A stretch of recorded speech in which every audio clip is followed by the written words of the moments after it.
अस्सलामुअलैकुम वरहमतुल्लाहि वबरकातुहू। मेरे प्यारे नाज़रीन, वक्फ बिल के हवाले से एक बहुत बड़ी खबर, बहुत बड़ी अपडेट, बिल्कुल न्यू अपडेट निकल कर सामने आ रही है।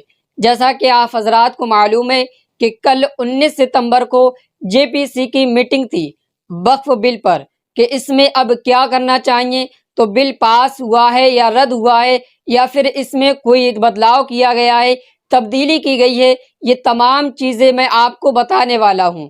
बहुत ही इम्पोर्टेंट वीडियो है, इसे एंड तक ज़रूर देखें। लेकिन इससे पहले मैं आपको अबू आसिम आज़मी की लेटेस्ट बयान है, बहुत ही इम्पोर्टेंट और ज़रूरी बयान है उम्मते मुस्लिमा के लिए।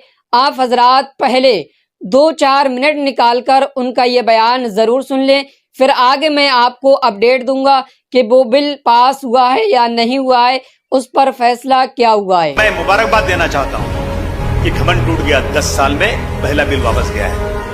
पहला बिल फौज, मिलिट्री, दूसरा रेलवे, उसके बाद वक्फ। इतना बड़ा जमींदार होने के बावजूद, 8 से 9 लाख एकड़ जमीन होने के बावजूद, हम किसी बेवा को वजीफा भी उससे नहीं दे पा रहे।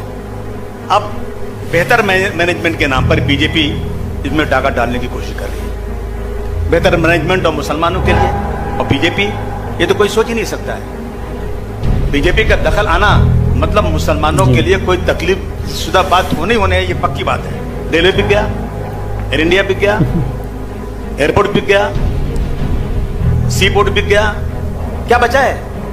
सब बिकता जा रहा है। अब इनकी नीयत जो है ना, इनकी नीयत वक्फ बोर्ड पर आई है कि वक्फ बोर्ड की जमीनें बहुत ज्यादा है, कि वक्फ की प्रॉपर्टी मजहबी प्रॉपर्टी है। मजहबी प्रॉपर्टी है जो 200-300 सालों से एक बड़ा लैंड बैंक है।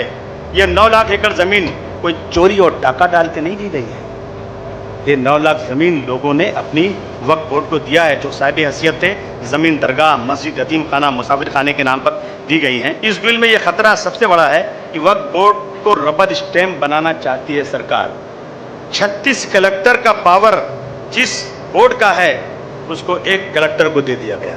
अंबानी के घर की जमीन, जिसका सुप्रीम कोर्ट में केस चल रहा है, और मैं दावे से कहता हूं ये जमीन वक्फ बोर्ड की है। जी, इस जमीन पर सर इब्राहिम भाई, करीम भाई खोजा यतीम खाना था। यतीम खाना 1930 में वक्फ बोर्ड की इंक्वायरी हुई, वक्फ की लिस्ट में शामिल है यतीम खाना, जो 1910 में बना था। मैंने तो कहा था उस दिन, ये बिल्डिंग गिर तो नहीं सकती, लेकिन वक्फ बोर्ड की लीजी बनाओ इसको, वक्फ बोर्ड से लीज पर जगह लें। वो अब एक ही हल है कि अंबानी वक्फ बोर्ड के पास आए और कहें कि भाई ये ज़मीन आपकी है, मुझे इसको लीज पर दे दो, उसका लीज का भाड़ा हो जाए, दूसरा कोई रास्ता नहीं है। लेकिन ये भी सरकार करना नहीं चाहती। वक्फ का कानून यह है कि ज़मीन हमेशा वक्फ की रहेगी। कल किसी मस्जिद, दरगाह को कलेक्टर, किसी का घर, मौलाना साहब ने कहा किसी घर कह देंगे ना, तो कलेक्टर साहब की बात ही मानी जाएगी।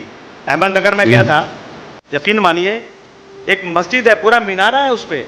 मैंने पार्लियामेंट में उठाया था, आज तक चिल्ला रहा हूं, अभी तक कुछ हुआ नहीं है। पूरा मीनारा है, उस मस्जिद में पुलिस स्टेशन चल रहा है, बगल में मस्जिद में कलेक्टर ऑफिस चल रहा है, सरकारी दफ्तर चल रहे हैं। जब कलेक्टर को ये फैसला करना होगा तो ये इसको वक्फ बोर्ड को मानेगा नहीं, ये कहेगा कि ये जगह किसी और की है। कलेक्टर राज में लंगड़ा लूला वक्फ बोर्ड बनने वाला है। मगर मैं मुबारकबाद देना चाहता हूँ कि घमंड टूट गया। 10 साल में पहला बिल वापस गया है। पहला बिल 400 पार कहने वाले 240 पर आ गए। और एक बात था, थोड़ा सा सोचो, अगर 400 पार हो गया होता तो ये बिल पास हो गया होता। बिल पास हो गया होता। मैं बहुत बधाई देना चाहता हूँ, मुबारक आप लोगों को देना चाहता हूँ। ये कौम के वो लोग बैठे हैं जिन्होंने अंग्रेजों के दाग खट्टे कर दिए। ये वो लोग हैं। कब तक बेराव रवा रहेंगे? कब तक मुसलमान तुम अपने फैसले खुद करते रहोगे? मज़हब में 5 बार अज़ान की जाती है। आओ बगल में खड़े हो जाओ, आओ जगह मत छोड़ना, कंधे से कंधा मिलाकर खड़े हो जाओ। सबसे ज्यादा मुसलमान में इंतशार। मुत्तहिद हो तो बदल सकते हो जमाने का निजाम, मुंतशिद हो तो मरो शोर मचाते क्यों हो। मौलाना अरशद बंदी साहब को मैसेज दीजिए, जमात इस्लामी, जमात उलमा, जितनी देश की जमातें जमा कीजिए, उनको किसी सियासी लीडर को मत दीजिएगा, ये अपने मकसद को पूरा करें।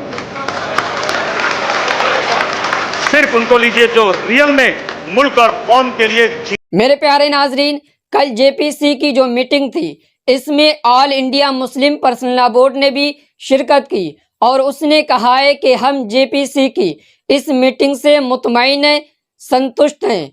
और all India Muslim personal law board ने 200 पन्नों की फाइल भी दे दी। लेकिन संजय सिंह और उवैसी साहब ने कहा है कि जब ये मामला पार्लियामेंट में चल रहा है और अभी ये बिल पास नहीं हो पाया है, अभी इस पर चर्चा जारी है, ज्वाइंट पार्लियामेंट कमेटी को भेज दिया गया है, तो फिर अमित शाह इस पर अलग से बयान क्यों दे रहे हैं कि ये बिल पास हो जाएगा पार्लियामेंट में इस तरीके से। तो बहुत तल्खी बहस भी हुई है जेपीसी की बैठक में। और अब जेपीसी को जो आपने राय भेजी है, 5 करोड़ लोग ईमेल भेज चुके हैं, लेकिन इससे फैसला नहीं होगा। अब जेपीसी 5 दौरा करेगी और डोर टू डोर, घर घर जाकर मुसलमानों से ये पूछेगी इसमें तब्दीली चाहते हैं या नहीं चाहते हैं। अगर नहीं चाहते हैं तो क्यों नहीं चाहते हैं। तो अब तक जो भी जेपीसी के मेंबरान हैं, जो रुकन हैं, वो घर घर जाकर मुसलमानों से पूछेंगे, इस पर राय मांगेंगे। तो मेरे पास अब तक जो भी अपडेट थी मैंने आपको बता दी। इंशाअल्लाह ताला आगे भी जो भी अपडेट आएगी मैं आपको उससे ज़रूर बाखबर करूँगा। तो इस वीडियो को लाजमी शेयर कर दें। अस्सलामु अलैकुम वरहमतुल्लाहि वबरकातुहू।